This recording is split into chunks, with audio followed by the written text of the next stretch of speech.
विनम्र अनुरोध कर रहा हूं मध्य प्रदेश सरकार के पर्यटन एवं सांस्कृतिक मंत्री आदरणीय श्री धर्मेंद्र सिंह लोधी जी को। एक बार जोरदार तालियों से अभिनंदन श्री धर्मेंद्र सिंह लोधी।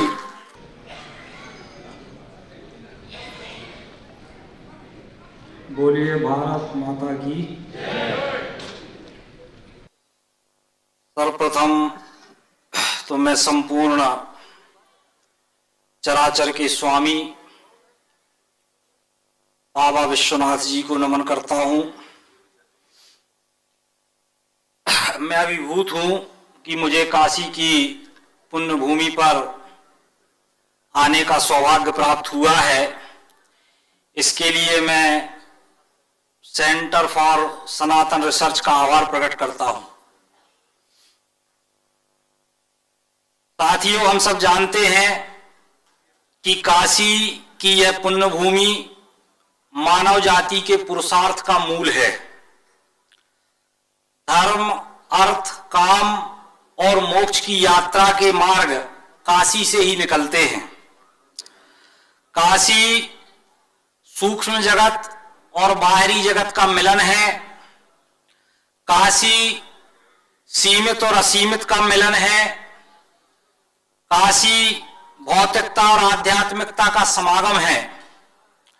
कहते हैं काशी दुनिया का सबसे प्राचीनतम शहर है और प्रलय के बाद जब सब कुछ नष्ट हो जाएगा तब भी काशी का अस्तित्व बना रहेगा।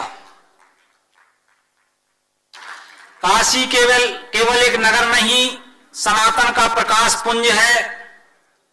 काशी मनुष्य की मुक्ति का केंद्र है। काशी अलौकिक है। काशी अनंत है। मैं आज काशी की पुण्य भूमि पर आकर धन्य हो गया हूं। इस पवित्र धरा को पुनः पुनः प्रणाम करता हूं, नमन करता हूं। सेंटर फॉर सनातन रिसर्च के इस अलौकिक और अद्भुत आयोजन में मंच पर विराजमान परम पूज्य शंकराचार्य अमृतानंद महाराज जी, परम पूज्य जितेंद्र नाथ जी महाराज, परम पूज्य अय्या जी, परम पूज्य हरिहर कृपालु जी महाराज, अभी जो माननीय उप मुख्यमंत्री ब्रजेश पाठक जी भी उपस्थित थे, माननीय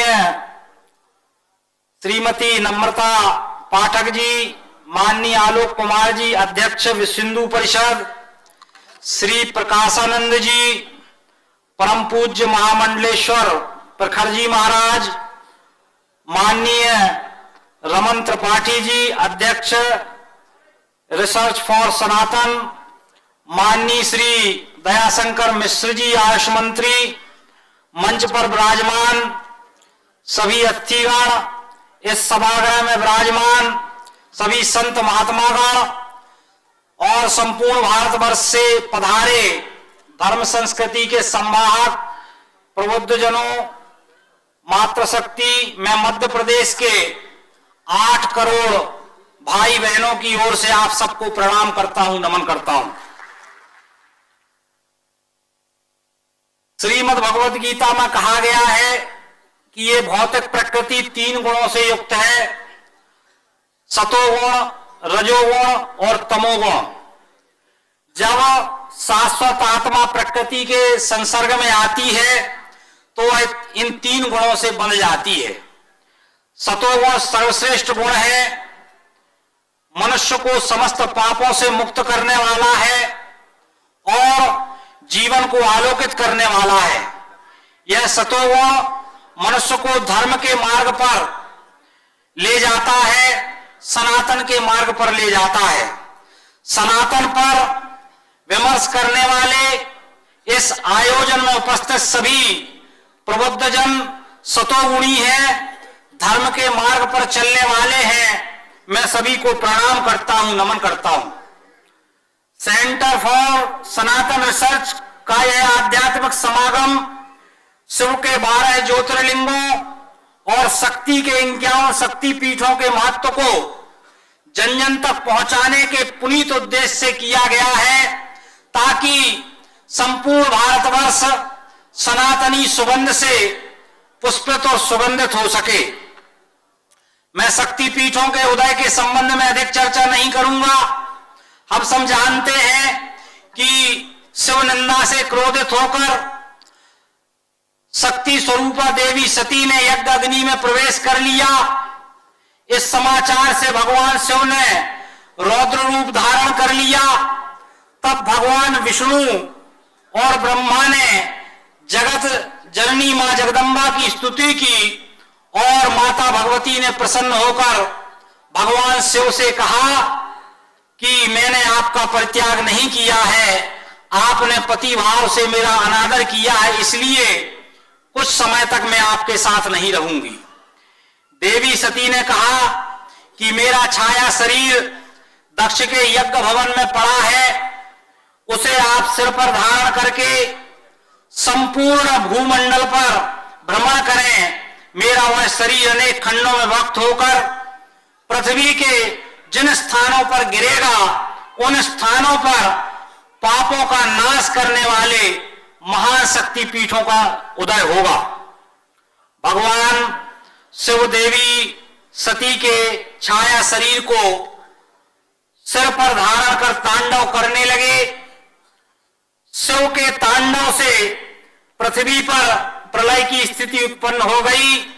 तब भगवान विष्णु ने अपने सुदर्शन चक्र से सती के छाया शरीर के टुकड़े करने शुरू कर दिए और इस प्रकार छाया सती के शरीर के विभिन्न अंगों के पृथ्वी पर गिरने से 51 शक्तिपीठ बन गए। साथियों, अखंड भारत के 51 शक्तिपीठ मानव जाति के लिए आध्यात्मिक चेतना और आत्मशक्ति के स्रोत हैं। ये सभी शक्तिपीठ युगों युगों से सनातन धर्म को आलोकित करने का काम कर रहे हैं। मार्कंडेय पुराण में देवी आदि शक्ति के ऐश्वर्य का वर्णन करते हुए लिखा है कि सभी विद्याएं देवी के ही भेद हैं। संसार में जो भी स्त्रियां हैं वे सब देवी के ही रूप हैं। संपूर्ण संसार में केवल एक ही तत्व व्याप्त है और वह शक्ति तत्व है। शक्ति की स्तुति के अतिरिक्त संसार में कोई दूसरा श्रेष्ठ कार्य नहीं है, ऐसा वर्णन मार्कंडेय पुराण में मिलता है। भारत सदैव से शक्ति की उपासना और शक्ति की आराधना वाला समाज रहा है। लोगों ने हमें समझाया कि हम सहिष्णु हैं, निस्संदेह हम सहिष्णु हैं और सहिष्णुता हिंदू धर्म का मूल है। लेकिन जिस प्रकार से हमें दबा सहमा, हम कुछ नहीं करते, हम शस्त्र नहीं उठाते वाली जो थोथी परिकल्पनाएं समझाई गई, मैं आपसे बताना चाहता हूं कि भारत वैसा नहीं है। भारत सदैव से शक्ति का उपासक है, इसलिए हिंदू धर्म के प्रत्येक देवी देवता के हाथ में शस्त्र दिया गया है। शास्त्र भी है और शस्त्र भी है। इस प्रकार हमेशा से शक्ति की उपासना करने वाला ये हमारा समाज है। रामायण और महाभारत काल से आज तक हम शक्ति के उपासक रहे हैं। अगर हम पुरातात्विक और ऐतिहासिक साक्ष्यों की बात करें तो लगभग 4500 साल पुरानी भारत की सिंधु घाटी की सभ्यता के लोगों द्वारा देवी के रूप में शक्ति की उपासना के प्रमाण मिले हैं, जो यह दर्शाता है कि भारत हर काल में, हर युग में शक्ति का उपासक रहा है। संपूर्ण भारत में शक्ति का संचार होता रहे, कदाचित इसलिए देश में 51 शक्तिपीठों की स्थापना की गई। ये शक्तिपीठ हमें शक्ति की उपासना की प्रेरणा देते हैं। इन शक्तिपीठों का धार्मिक महत्व तो है ही, साथ ही इनका रणनीतिक महत्व भी है। 8वीं 9वीं शताब्दी में आदि जगत गुरु शंकराचार्य हुए। वह ऐसा समय था जब धर्म की हानि हो रही थी। विदेशी इस्लामिक आक्रमण हो रहे थे, उस समय उन्होंने धर्म की स्थापना के लिए भारत के चारों कोनों में 4 मठ स्थापित किए। हमें ध्यान देना चाहिए कि वे मठ भारत के किन स्थानों पर बने हैं। वे मठ भारत की चारों दिशाओं में स्थापित हैं।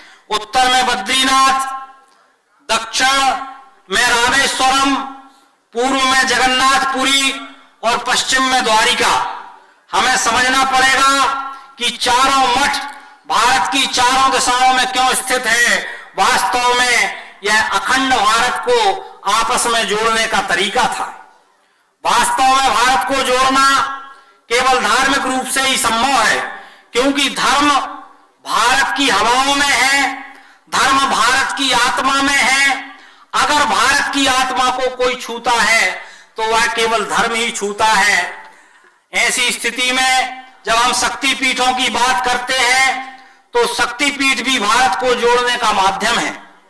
अगर हम अखंड भारत के मानचित्र पर देखें तो इन 11 शक्तिपीठ कहां-कहां है, तो हम समझ पाएंगे कि शक्तिपीठ अखंड भारत में चारों तरफ फैले हुए हैं। ये शक्तिपीठ पूर्व में तिब्बत, नेपाल और बांग्लादेश से लेकर पश्चिम में पाकिस्तान और उत्तर में कश्मीर से लेकर दक्षिण में कन्याकुमारी और श्रीलंका तक स्थापित हैं, जो भारतवर्ष की अखंडता को बताने का काम करते हैं। ये बताने का काम करते हैं कि अखंड भारत की सीमाएं कहां-कहां तक हुआ करती थी।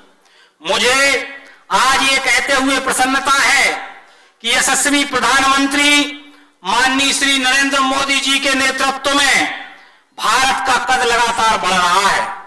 सांस्कृतिक और धार्मिक रूप से भारत निरंतर सशक्त होता जा रहा है और मुझे विश्वास है कि आने वाले समय में अखंड भारत की सीमाओं का विस्तार अवश्य होगा, क्योंकि हमारे अटल जी ने भी जो पंक्ति लिखी उसमें उन्होंने लिखा कि 15 अगस्त कहता हमसे आजादी अभी अधूरी है, सपने सच होने बाकी है, रावी की शपथ न पूरी है, वह दिन दूर नहीं भारत को पुनः अखंड बनाएंगे, गिलगित से गारो पर्वत तक आजादी पर्व मनाएंगे। उस स्वर्ण दिवस के लिए आज हम कमर कसें बलिदान करें, जो पाया उसमें खो ना जाए, जो खोया उसका ध्यान करें।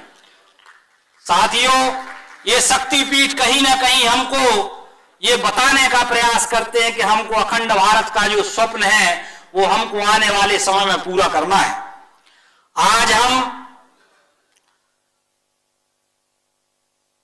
शक्तिपीठों के महत्व को समझ नहीं रहे हैं, लेकिन वास्तव में जो भी शक्तिपीठ स्थापित हैं उनका सामरिक, रणनीतिक और धार्मिक महत्व है। इन शक्तिपीठों के स्थापना भारत के गृह क्षेत्र को मजबूत बनाने और भारत की एकता, अखंडता को अक्षुण्ण बनाए रखने के लिए हुई है। भारतवर्ष के लिए यह आदि शक्ति का देवी प्रसाद ही है कि भारत में शक्तिपीठों की स्थापना हुई है। ये शक्तिपीठ भारत को जोड़ने की प्रेरणा देते हैं। तीर्थाटन जब इन शक्तिपीठों में होता है, आज के समय में जिसे आप पर्यटन कह रहे हैं, वास्तव में वह तीर्थाटन है।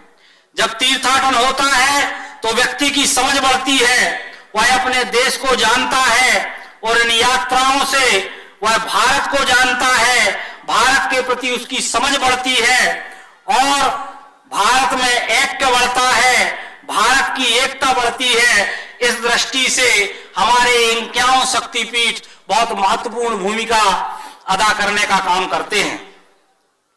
आप देखिए, असम में शक्तिपीठ है, गुजरात में शक्तिपीठ है, कन्याकुमारी में शक्तिपीठ है, कराची में शक्तिपीठ है, उज्जैन में शक्तिपीठ है। ये शक्तिपीठ इन्हीं स्थानों पर क्यों हैं? इन स्थानों का क्या महत्व है? शक्तिपीठ मुंबई में क्यों नहीं है, दिल्ली में क्यों नहीं है? शोध का विषय है। इस पर शोध होना चाहिए और इन स्थानों को उसी दृष्टि से विकसित किया जाना चाहिए। कुल मिलाकर ये शक्तिपीठ भारत को एक करने, भारत की शक्ति बढ़ाने और भारत के समाज को जोड़ने के निमित्त बनाए गए हैं। आर्थिक दृष्टिकोण से भी ये शक्तिपीठ अत्यंत महत्वपूर्ण है, तीर्थाटन से अर्थव्यवस्था भी बढ़ती है।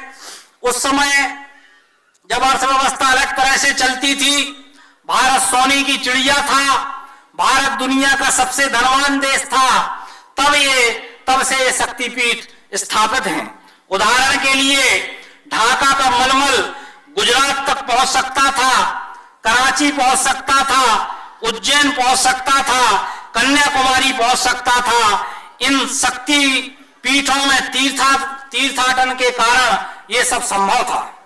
मुझे यह कहने में अत्यंत कष्ट है कि आज हम अखंड भारत नहीं है। 1947 में जो परिस्थितियां बनी, स्वतंत्रता के बाद हमारी अखंडता को खंडित किया गया, षड्यंत्र के तहत उसे छिन्न भिन्न किया गया, लेकिन शक्तिपीठ आज भी आवाज देते हैं, वे हमें आज भी पुकारते हैं कि इस भारत को हमें अखंड बनाना है।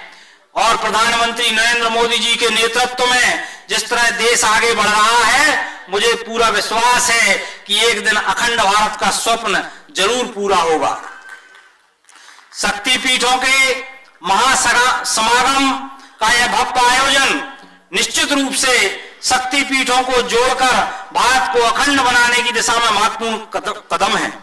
मैं सौभाग्यशाली हूं, मैं भारत के हृदय प्रदेश मध्य प्रदेश से आता हूं, जहां 4 शक्तिपीठ है।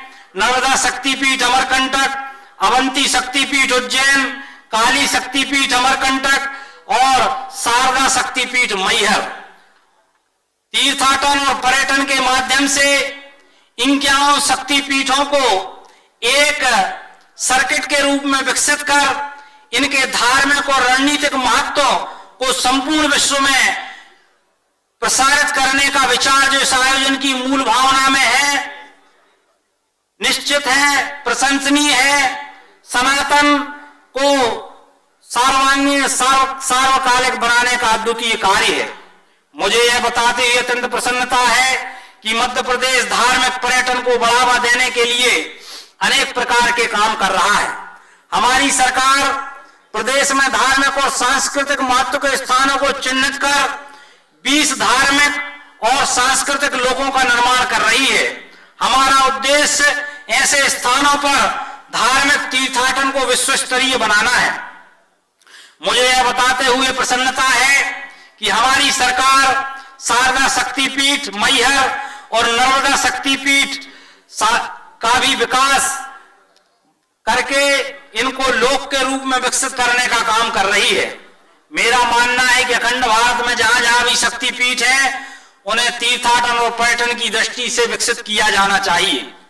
भारत एक धार्मिक उत्कर्ष वाला देश है, इसलिए धार्मिक पर्यटन की दृष्टि से शक्तिपीठों का सर्वांगीण विकास आवश्यक है। इस कार्य के लिए भारत के सभी प्रांतों को भारत सरकार के साथ मिलकर समन्वित प्रयास करना चाहिए, ताकि इन शक्तिपीठों के माध्यम से भारतवर्ष को धार्मिक और सांस्कृतिक रूप से जोड़कर जनमानस में शक्ति का संचार किया जा सके। इस अवसर पर मुझे मालवा की एक रानी लोकमाता अहिल्याबाई होलकर की याद आती है। पूरा देश उनका 300वां जन्म शताब्दी वर्ष मना रहा है। लोकमाता अहिल्याबाई ने संपूर्ण भारतवर्ष में लोक सरोकार के जो कार्य किए वह न केवल अनुकरणीय है, बल्कि लोकमाता अहिल्याबाई की अखंड भारत को एक सूत्र में बांधने की पुनीत भावना को भी दर्शाते हैं। आप सोचिए, मालवा की एक रानी ने आज से 300 साल पहले देश में तीर्थाटन की व्यवस्थाएं की। असम के गुवाहाटी से 70 किलोमीटर दूर एक स्थानीय नदी बहती है, वहां एक घाट बना है। वह घाट देवी अहिल्याबाई ने बनवाया है। देवी अहिल्याबाई संभवतः वहां कभी नहीं गई होंगी, लेकिन लोक कल्याण की दृष्टि से उन्होंने वहां जो काम कराया, आप सोचिए क्या दृष्टिकोण रहा होगा लोक माता अहिल्याबाई का। एक ऐसी रानी जिसका कार्य क्षेत्र मालवा था, वह काशी विश्वनाथ के मंदिर का जीर्णोद्धार करवाने का काम करती हैं। मैं ऐसी महान सनातनी साहसिक शासिका लोक माता अहिल्याबाई को सनातन के इस बड़े मंच से प्रणाम करता हूं, नमन करता हूं।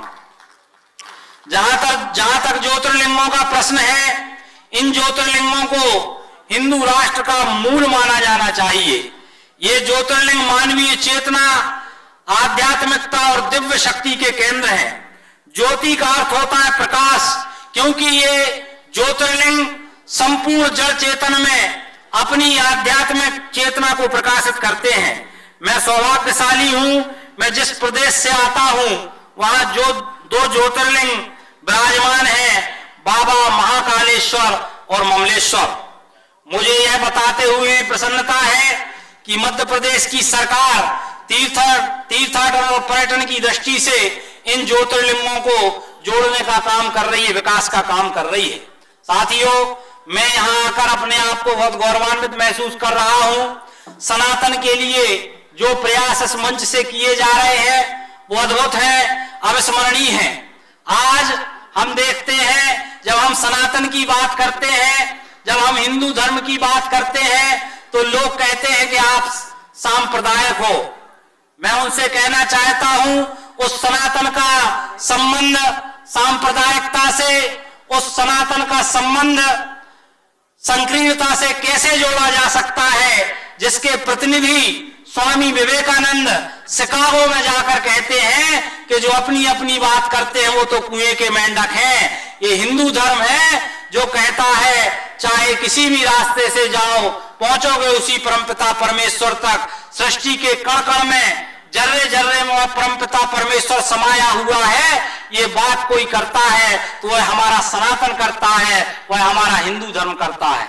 यह हमारा सनातन है, ये हमारा हिंदू धर्म है जो कहता है एकम सद विप्राय बहुधा वदंती। सत्य एक है, विद्वान लोग उसकी अलग अलग प्रकार से व्याख्या करते हैं। ये हमारा हिंदू धर्म है जो कहता है कि वसुधैव कुटुंबकम, जो कहता है कि अयम निज परोवेति गणना लघु चेतसाम उदार चरिता नाम तू वसुधैव कुटुंबकम। ये मेरा है, ये तुम्हारा है, छोटे लोग बात करते हैं। ये हमारा हिंदू धर्म है, ये सनातन धर्म है जो कहता है कि सारा संसार ही हमारा कुटुंब है। ये हमारा हिंदू धर्म है जो कहता है कर्मवंतो विश्वमार्यम, हम सारे संसार को श्रेष्ठ बनाने का काम करेंगे।